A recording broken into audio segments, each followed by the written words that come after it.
Nah, inilah pentingnya ilmu diam.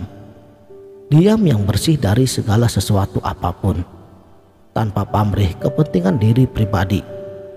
Kalau diamnya benar, perlahan tapi pasti, bisikan-bisikan tersebut akan hilang dengan sendirinya dan akan tergantikan dengan bisikan la biharfin wala sautin, tanpa huruf dan suara.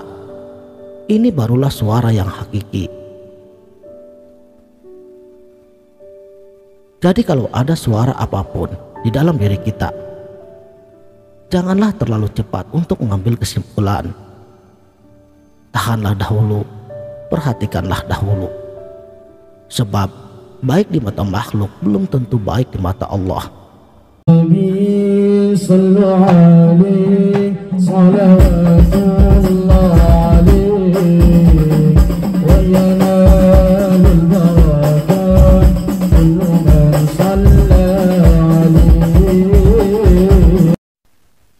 Bismillahirrahmanirrahim. Assalamualaikum warahmatullahi wabarakatuh. Salam sang sejati. Jalaluddin Rumi pernah berkata, hati manusia itu ibarat pesanggerahan yang setiap pagi selalu saja ada tamu yang datang. Sambutlah dia dan tertawalah bersamanya. Hanya orang yang terpilih yang akan menyadari bahwa keadaan yang seperti ini, dia tidak akan larut di dalamnya. Dengan realitas keadaan yang hadir di dalam dirinya, dia menyambutnya sebagaimana kita menyambut setiap tamu yang datang ke rumah kita, dengan senyuman dan dengan keramah tamahan. Dia tidak menolak ataupun untuk mengusirnya. Ia sadar selama hayat masih dikandung badan, bisikan-bisikan hati akan selalu ada pada tiap-tiap diri manusia. Sifat hati yang bersih akan terus diuji sesuai dengan keadaan yang sedang ia alami. Sedangkan bagi hati yang kotor, itu pun akan terus dibisikkan kepada sesuatu yang sifatnya mengarah kepada jalan keburukan. Bagi manusia yang belum tersadarkan, kemungkinan besar ia akan larut di dalamnya, mengikuti arus yang keluar dari bisikan-bisikan tamu tersebut. Misalnya pada saat ini kita sedang mengalami problematika yang konflik dari kehidupan ini. Bisa saja masalah keluarga atau dari lingkungan di sekitar kita.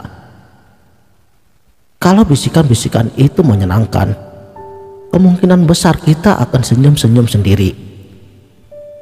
Tetapi bagaimana jadinya kalau bisikan-bisikan itu membuat kita ingat kepada seseorang yang mungkin saja pernah membuat kita kesal, kecewa, dan bahkan juga membuat kita marah?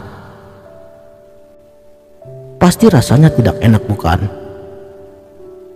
Padahal dari sekian banyaknya bisikan-bisikan tersebut, belum tentu salah satunya akan menjadi kenyataan yang sebenarnya. Pertanyaannya, mau sampai kapan kita ini didikte dan dimanipulasi oleh keadaan yang terkadang belum tentu kebenarannya akan terjadi? Sebagaimana syair dari Syekh Jalaluddin Rumi tersebut, sambutlah para tamu tersebut dan tertawalah bersamanya. Maksudnya, biarkan bisikan-bisikan hati ini berimprovisasi sendiri. Senyum dan perhatikanlah ia dengan rasamu. Jangan pula berusaha untuk mengusirnya. Sebab bila ada usaha untuk mengusirnya, maka ia akan bermetamorfosis kepada bentuk dan karakteristik yang lain. Inilah yang jarang sekali kita ketahui. Sebagai contohnya, misalnya kita ingin diam. Ingin diamnya inilah yang menjadi masalah. Sebab di situ sudah terdapat pamrih kepentingan pribadi, yaitu keinginan untuk diam, bukan semata-mata karena Allah. Ingat, di dalam ilmu makrifat, setiap ingin itu adalah nafsu. malah akhirnya nggak diam-diam, pelan-pelan untuk memahaminya. Menyadari akan kelemahan diri, kita ini tidak bisa memilih, tetapi kita ini dipilihkan oleh Tuhan. Untuk itu tidak ada yang lain kecuali ridho dan ikhlas. Jadi kita terima saja semuanya para tamu tersebut, apapun itu bentuknya, dan ingat, jangan diikuti. Nah, inilah pentingnya ilmu diam. Diam yang bersih dari segala sesuatu apapun, tanpa pamrih kepentingan diri pribadi. Kalau diamnya benar, perlahan tapi pasti, bisikan-bisikan tersebut akan hilang dengan sendirinya dan akan tergantikan dengan bisikan la biharfin wala sautin, tanpa huruf dan suara. Ini barulah suara yang hakiki. Jadi kalau ada suara apapun di dalam diri kita, janganlah terlalu cepat untuk mengambil kesimpulan. Tahanlah dahulu, perhatikanlah dahulu. Sebab baik di mata makhluk belum tentu baik di mata Allah. Inilah pentingnya kesadaran dalam diam. Apakah hal ini susah? Memang susah dan sangat sulit. Kalau mudah, tentu sudah banyak yang bisa melakukannya. Namun dalam setiap usaha hambanya, rahmat Allah itu selalu beriringan. Gagal, bangkit lagi, jangan pantang menyerah.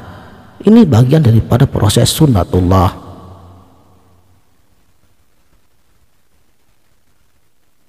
Saudaraku sang sejati, diam dalam ranah sufistik, ia termasuk ke dalam pembahasan yang sangat penting dan juga tentu saja sangatlah menarik. Apalagi pembahasan ini hampir hadir di dalam seluruh agama dan juga aliran spiritual lainnya. Salah satu ungkapan yang sangat terkenal di dalam ilmu tasawuf, man arafallahu kalla lisanuhu, siapa yang mengenal Tuhannya keluh lidahnya. Maka kembali lagi, jika kita ini tidak ingin dihasut oleh bisikan-bisikan hati, hilangkan dahulu ego dan keakuan diri dan berlindunglah kepada Allah Subhanahu wa Ta'ala. Jika kita tidak punya kejujuran, paling tidak diamlah, karena perkataan itu menegaskan kita dan saya. Rahasia ilahi ini memang tidak sepantasnya untuk diungkapkan di majlis-majlis yang sebagian besar dihadiri oleh orang-orang yang masih awam. Diam adalah salah satu daripada adab suluk, sebab diam akan mensucikan batin manusia.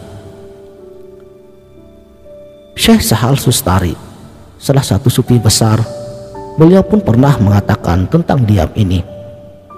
Beliau berkata, hening tidak akan dicapai dengan sempurna kecuali dengan khalwat, dan taubat tidak akan benar kecuali dengan hening. Perkataan yang menetap di hati akan menguatkan nalar.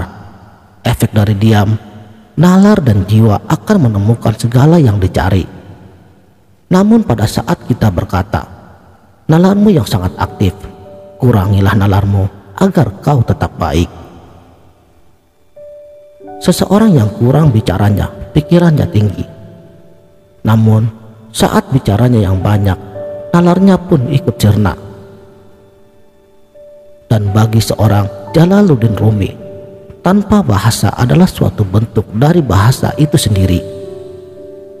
Maksudnya, terkadang dalam memahami sesuatu yang tidak terpahami, bisa melalui keheningan dengan bertanya ke dalam diri kita sendiri. Sekianlah, mudah-mudahan dapat bermanfaat. Wabillahi taufiq wal hidayah. Wassalamualaikum warahmatullahi wabarakatuh.